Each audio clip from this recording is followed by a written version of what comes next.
మన అజ్ఞానం ఎంత వ్యాపించింది అంటే, నిన్న పేపర్లో చూసి నేను మూర్చిపోయాను. ఎలా పోగొట్టాలి అజ్ఞానం? దేవీ విగ్రహాలను పట్టుకెళ్ళి నిమజ్జనం చేస్తున్నారట. నమ శివాయ. ఎలా చేస్తున్నారో తెలియదు. అపచారం అమ్మ, చేయకూడదు అలాగా. అమ్మవారి విగ్రహాలను నిమజ్జనం చేయకూడదు. ఎవడో చెబుతున్నాడో, ఎందుకు చేస్తున్నారో తెలియదు. పిచ్చి బాగా ముదిరిపోయి మొత్తం చెరువులన్నీ పాడైపోతున్నాయి.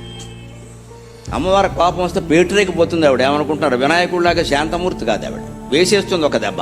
నన్ను ఉంచడానికి నువ్వెవడారా, నేను మొత్తం ఉంచేస్తానని.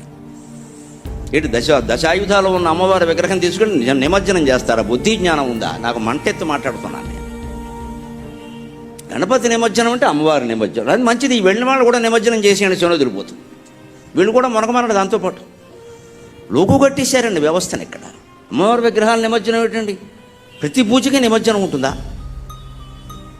భాద్రపద మాసం కాబట్టి చెరువులు పూడిపోయి ఉంటాయి, కాబట్టి నీటితో నిండిపోయి ఉంటాయి, కాబట్టి పూడికి తీస్తే మంచిదే. నా చెరువులో మట్టి తీసి విగ్రహం చేసి తిరిగి ఆ చెరువుకు అన్యాయం జరగకుండా ఆ మట్టిని అందులో కలపడం కోసం నిమజ్జనం చేయమన్నారు. నిమజ్జనం చేయవల్ల నీకేం పుణ్యమేం రాదు అక్కడ, అజ్ఞానం కానీ. చేయకపోతే పాపము రాదు. దాని వెనకాల ఒక శాస్త్రీయ విజ్ఞానం ఉంది. ఇప్పుడు అదే అజ్ఞానము అంటే దాన్ని వదిలేసి అమ్మవారికి మొదలెట్టారు ఇవాళ. ఇంకెవరన్నా మంచినీళ్ళు తాగాలా వద్దా? హైదరాబాద్లో చెరువులు ఉండాలా వద్దా? అసలు ఎంత జ్ఞానం ప్రబలిపోయిందో.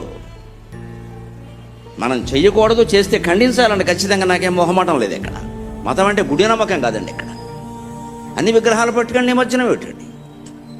ఎక్కడి నుంచి వచ్చింది ఇది? ఇదే మట్టి మట్టి మట్టి. అసలు తత్వం వదిలేసాం మనం. తత్తుకొడుకులో తయారయ్యాం.